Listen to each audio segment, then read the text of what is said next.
And I am loving fucking replays, dude. It's amazing being able to not only use multiple pieces, and we're just starting with simple ones because we haven't done all the hands and stuff for, all these models I've got right now are kind of hot off the press. We're still working on extra hands and eyes and things. But he has got, and what really impresses me about using, so I just have 4 little simple hand functions set up so far. Being able to not only combine them in a way that they overlap, you know what I mean? Yep. Like if you've only got right arm recorded here and then you use something that's left, it can, you know what I mean? It takes the most recent recording data for that particular piece only and overwrites what's happening live there too. Which, dude, that's an unbelievable function. And so us being able to use this in a live scenario where while we're talking, we've got so much pre-rigged in that comes out perfect every time. Mm-hmm. You know how it is with mouse. It's so easy to screw that up as you're trying to drag around manually, especially when I'm in the middle of talking and reading and, all these things.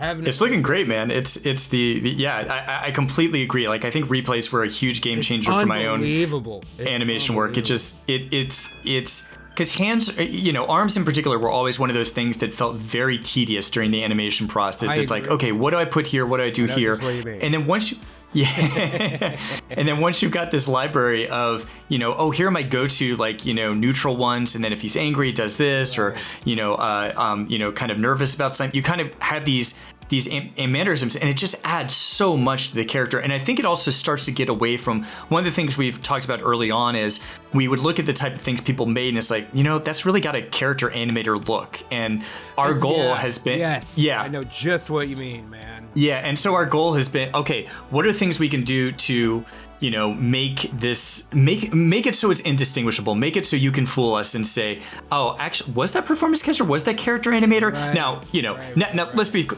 90% of people who use character animator, you see them and they're using the exact same mouth set that, I made 3 years ago. Yeah, exactly. All that stuff kind of starting out. But those of like yourself who kind of take it to the next level and are able to produce all their artwork and do all these things themselves, the results are awesome. And you can tell, like, what you're seeing here, like, you've turned down a lot of those things, the performance capture, and fine-tuned the values to where if I saw this, like, and how you're doing it here, I'd be like, well, is he using character animator? Did Justin switch to something else? Like, is he, if we get good usage of how the arms work and have good combination of that in combination with the head turner behavior and the no live overriding, so that replays work that way, that's looks better than the first season of Archer. There's less movement in the first few episodes. First few episodes of that are pretty stiff, man. You know what I mean? Yep. I feel like we've just, now that we have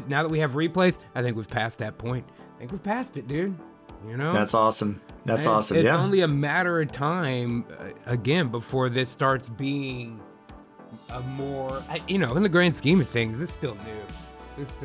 5 years, you know what I mean? Yeah. A lot of big animation studios don't even know what the fuck you're talking about if you say motion capture.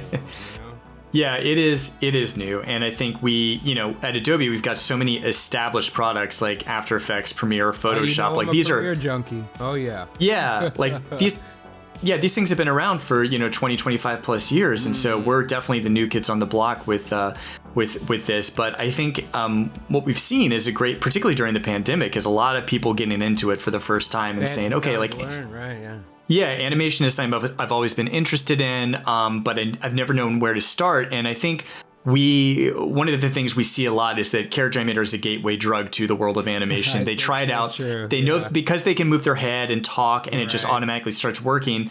They see that, like, wait, I could actually make a cartoon. I could make an animated story. I could do whatever. And then, oh, I want to do more. Let me check out Premiere, After Effects, Photoshop, all these different things to kind of take it to the next level. So, yeah. And then you see them a month later. They haven't left their house. So I've been on my main Saturday show, the main animated show on Saturdays. So it's not only myself doing Ghastly and Adam, who's lead male cast, doing Phil Gilmore on that show in in addition to that, my lead female, this girl from Miami, is doing Mina Harper on that show. And in order to make it work correctly, if you get, NDI is made by New Tech. New Tech has like a toolkit, little kind of software suite that you need for certain things, blah, blah. Okay, so the newest version, NDI Toolkit 5, has this thing called Bridge in it. And so I can start a remote IP session, which she can tap into, and it sends it to me as ping. Like, I don't have to key it. It's not off on the frame rate. Like, here, I'll pull an example. Let me just pull a clip from my YouTube channel recently, just so you can see the layout right quick.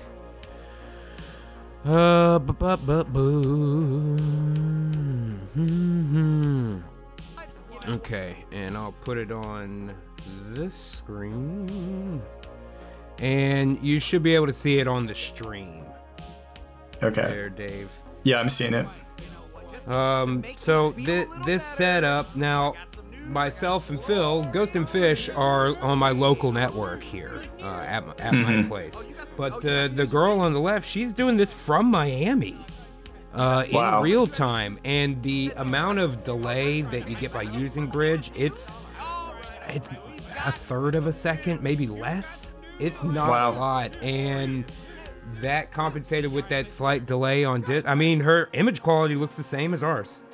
It looks pretty great.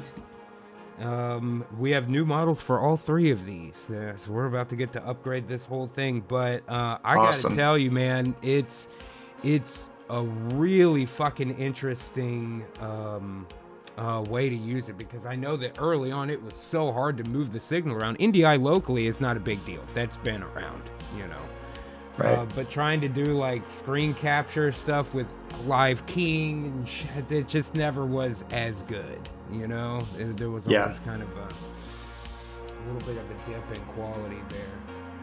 Yeah, that's great. It's unfortunate that it's still like something that you have to do jump through a few hoops. Like, I wish we've always wished that this is just something you just click a button and you're automatically connected in Character Animator, no external plugin. But again, it's one of those things where it's a priority thing. Where as a small team, are we going to be able to spend all our time working on this, that sort of system versus, someone else doing it and doing it well with other Adobe products too. So that's great to hear that it's getting, even better for you in your workflow. It really is working out nice. And I mean, things have gone so well with working with her. I'm about to fly her in from Miami to record for the episode here in a couple weeks, man. Awesome. It is really working out nice. You know what I got to tell you though? In a setup like that, so let's assume that same kind of 3 on a couch setup like that, but we have updated models for all 3. By the way, those of you out there watching this are getting to see this stuff early. We also have new models for Ghastly and Mina as well, so let me slide over to that real quick. Now all of them have head turns, all of them have just much higher quality artwork, much better resolution. They still need some tweaks. Her pupillary movement's a little odd. I wish you could put a brick wall limiter on walls for eyes. I know that I could maybe cheat it with the eyeball shape in a way, but it's still not easy to do. And there's some characters I've done where I actually make the eye pupils as replays.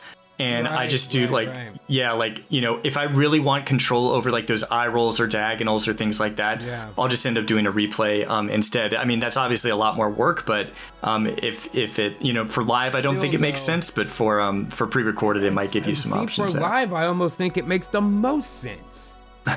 You know what I mean? Her having some little pre-recordeds like this and then on buttons. I think that's really going to look good with a bunch of these characters composited together. Now, Dave, here's the number one feature request I've got. I got a whole bunch, of course. So here's the number one thing.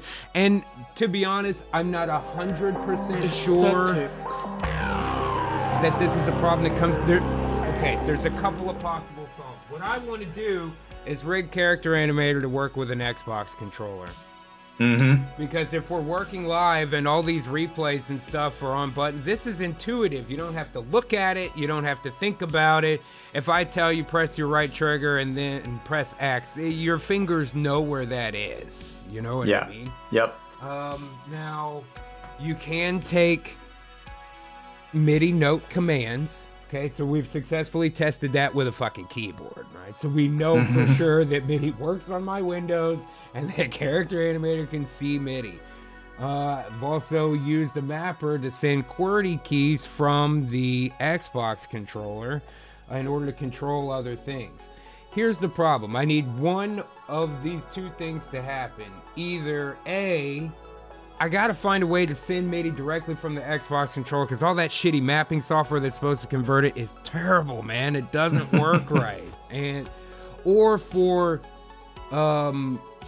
Adobe Character Animator to natively recognize what Windows would call a game controller instead of a MIDI controller, recognize that as a possible control surface. That would be fucking amazing. Or even what might be the easiest one, shit, man, let me use modifiers in key triggers. Like when it's just 1, 2, 3, QWE or whatever. If I'm typing during a stream while that's on, then it could make character do any number of things. Now, with things like OBS commands, I'm able to solve that by using multiple modifiers. So instead of something being the T key, it's Control-Shift-T, which I would never press in the normal discourse of typing a sentence, right? I would love for Character Animator to either be able to take combination key commands for triggers. It can for keyboard shortcuts, but it can't for triggers. It's only single keys. Really, though, best case scenario, bro, is that it can natively recognize a device classified as a game controller by Windows or by OS X, you know? Yeah, completely agree. I think that'd be an awesome feature, and we've heard that thing before, and people have tried all these different mapping softwares and stuff like that. But yeah, it's like shit. Yeah, it's like, is it, to have a character, imagine left and right moves the character if they're walking. Maybe the right analog is the eyes. Your basic go-tos, X, Y, A, B type of thing.